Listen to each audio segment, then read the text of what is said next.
Julie Gunlock of the Independent Women's Forum is with us in studio for our Nanny State Update. How are you, Julie? I'm doing well, thanks. How are you?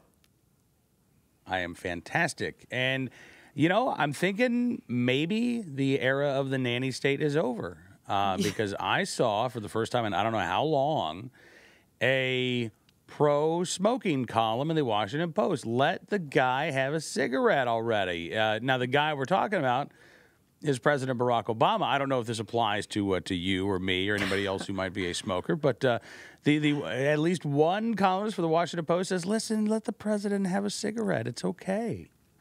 Who wrote it? You know, that is a really good question. I was afraid you were going to ask me that. Sorry. It's from The Fix, but I don't think... I know. And I should probably actually have it called up. It's from the Fix blog, but I don't think it was Chris Cillizza. Philip Bump was the author of this piece. Let President Obama have a cigarette already. And he says, we are, none of us, without our bad habits. I'd like you, for a moment, to bring to mind the thing which you may do, which you should not, the thing which relaxes you or calms you, or which you enjoy. And now I say to you, okay, now you have the hardest job in the world, which will require literally every minute of your life for the next 4 years, in which you hold the fate of much of the world in your hands, even as repeated crises threaten to undermine you. Also, you have to stop doing that thing that you love. Thanks. You know, look, here's the thing. Julie, we all have a life, right? Yep. I mean, we all have things that are expectations and requirements. Like it's... You know, if you're a smoker and you're going to quit smoking, you're always, you know, usually you're going to have a job to deal with. Might not be president of the United States. You're going to have family issues, you know. Right. Why does President Obama get a special dispensation here? Well, look, this is license for me. You know what relaxes me? 6 bottles of wine. You know, that. You said bottles, right? Not glasses. Right, bottles. That really, listen, $2 Chuck, right? You know, it's less than. Yes, and thanks to those low prices, I can do that.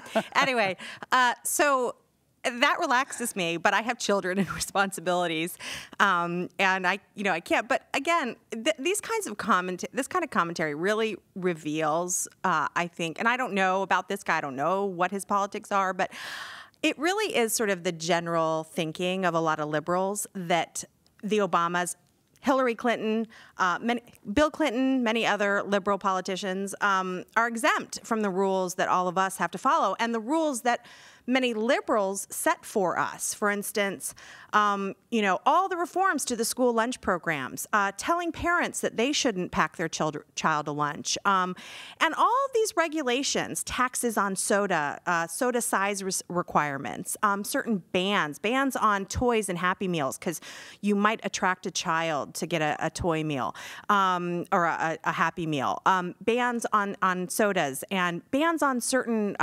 products, certain tools that farmers use. I mean, these are all mainly liberal policies. So it's okay for them to sort of set standards and set limits for the common folks. Obama and Hillary and all those liberal politicians are totally in a different class. Right? Absolutely. And what's fascinating is that, you know, the argument that he makes could be extended to everybody, but he won't extend the argument to everybody. His argument is predicated entirely on the idea that, look, he's a very important guy. He's got a very important job, not like you peons. You can quit smoking. He says if he's not smoking on camera, if he's not passing out Marlboros at the White House Halloween party, let him have an occasional cigarette. First of all, what is this let him have an occasional cigarette? He's the most powerful man in the world. He's letting him have a cigarette. Yeah, he can. Right? Right.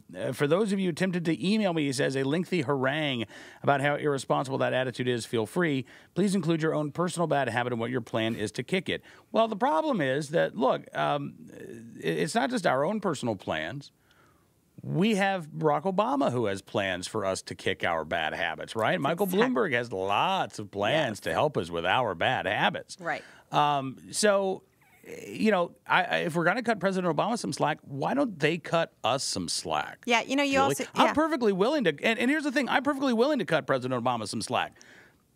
Puff up. Have a vaporizer. Right. You know, chew. Right. Do what you want to do. Right. But cut me the same amount of slack. Yeah, I totally agree. It's so funny because we actually do agree with that piece, which is, cut him some slack. But again, he doesn't seem to understand how rich it is that he's suggesting this of a man who does nothing but make it his business to control us and control some of the decisions, the perfectly private decisions that we want to make about how we raise our kids, how we feed our kids, and how we feed ourselves. And his wife, certainly, Michelle Obama, certainly has made it her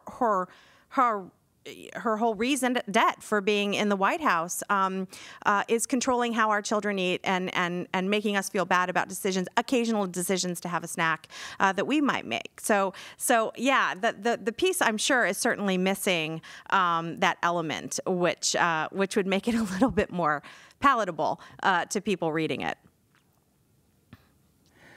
Talking with Julie Gunlock of the Independent Women's Forum. And all right, so Julie, one of the other stories that it really got to me, because I think hand in hand with the nanny state there is the precious snowflake syndrome that is gripping parts of this country, right? And I think that these two are related. I haven't quite figured out all of the details yet. I need to borrow Glenn Beck's chalkboard and start diagramming things, but. I was thinking about the precious snowflakes. Lee Siegel had a piece yesterday that it set me off, Julie. It was about how he defaulted on his student loans because there came a point in time where he realized if he were to pay back these student loans, he would have to give up his dream of being a writer. And he really wanted that dream, damn it. And he didn't want to work at a shoe store. And so he just defaulted on his student loans, and he's a writer now, and he's got, I think, his 5th book that he's working on. So I guess everything's turned out great for Lee Siegel. But now Lee Siegel is demanding or calling on other people to do this too. Everybody, he says, should just default on their loans, and that way we'll change the education system. Yeah, I find this horrifying. It's such narcissism. It's beyond the imagination. I think it's certainly beyond the imagination for responsible adults who do manage. Millions of Americans pay back their student loans. My husband is still paying back his student loan, and he has a job, and he has responsibilities to his family. But when you're a narcissist, and you feel like you have absolutely no responsibility to pay for the education you received. I mean, look, education prices are obviously through the roof, and government intervention is the reason why. So there is a debate to be had about the cost of education. The answer isn't to default and to leave that mess to the taxpayers. But again, he sounds like a classic narcissist, and this is not surprising from that type of psychological place. Yeah. Let me just give you a quote. He said, I could give up what had become my vocation, in this case being a writer, and take a job that I didn't want in order to repay the huge debt I had accumulated in college and graduate school, or I could take what I had been led to believe was both the morally and legally reprehensible step of defaulting on my student loans, which was the only way I could survive without wasting my life in a job that had nothing to do with my particular usefulness to society. And Lee Siegel said he chose life. He chose life, Julie. Why did he? Right? I don't understand. So why did he have to go? Did he have to go to college in order to become a writer? Is that sort of what Well, yes, he says that yes, he did, and he went to a good private school and took out a lot of money. He said, maybe I should have stayed at a store called The Wild Pair, where I once had a nice, stable job selling shoes after dropping out of the state college because I thought I deserved better, and naively tried to turn myself into a professional reader and writer on my own without a college degree. I'd probably be the district manager by now, he said. So how dare you consign him to life in a shoe store, Julie? Asking him if he I don't know. I don't. Maybe I'm wrong. I didn't study. I wasn't a writing major. I don't understand. But he's sort of admitting that the only reason he became a writer is because of this education, and then unwillingness to pay for the very thing that allowed him to become a writer. It doesn't make a lot of sense. But again, I'm not. I mean, he sounds. I bet he's single. Sorry. He's writing his fifth book, as I said, and I think, he's writing a memoir about money. Oh, that should be fascinating. That's great. Money management. I bet he has a lot of Other tips. People's Money, a personal memoir by Lee Siegel, I guess is what it's going to be called. It's great. And it just strikes me because, and I mentioned this on the show yesterday, but I have a friend, Chris, who has a master's degree in creative writing. He published a novel, self-published a novel. It's a fantastic bit of writing, but he's never been able to support himself as a writer. Yeah. And he's had student loans that he's still paying off. And, this guy, as a husband and a father, has worked his tail off to put a roof over his family's head, to put food on the table, and his wife has too. They're great people, but there has not been a job that Chris wouldn't take. He's driven forklifts. Yeah. He's worked in orchards.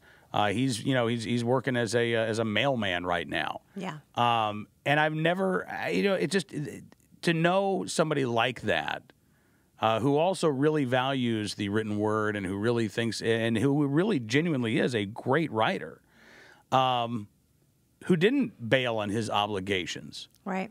The arrogance of Lee Siegel, I think this is I think, precious snowflake syndrome personified. It absolutely is. I mean, today, kids, many kids, and I don't want to beat up on millennials. I think there's been a lot of that lately, and I don't want to beat up on them, but I think there is. It's not just millennials.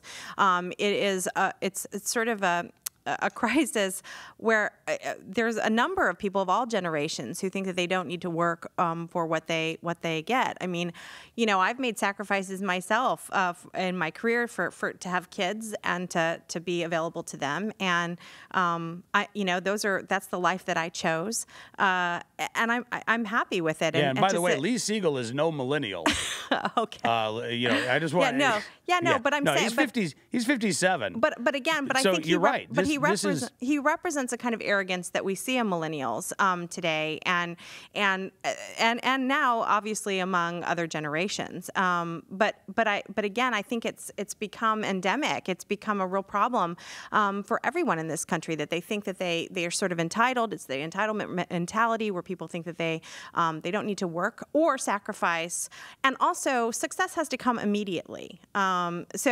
Again, he's no millennial. He's showing that this is a problem far beyond millennials. That's right.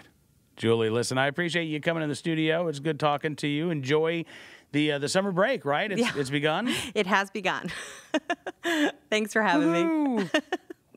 All right, we'll talk again soon. Julie Gunlock, join us. You can find her at the Independent Women's Forum all the time, and, of course, weekly right here on NRA News, Cam & Company.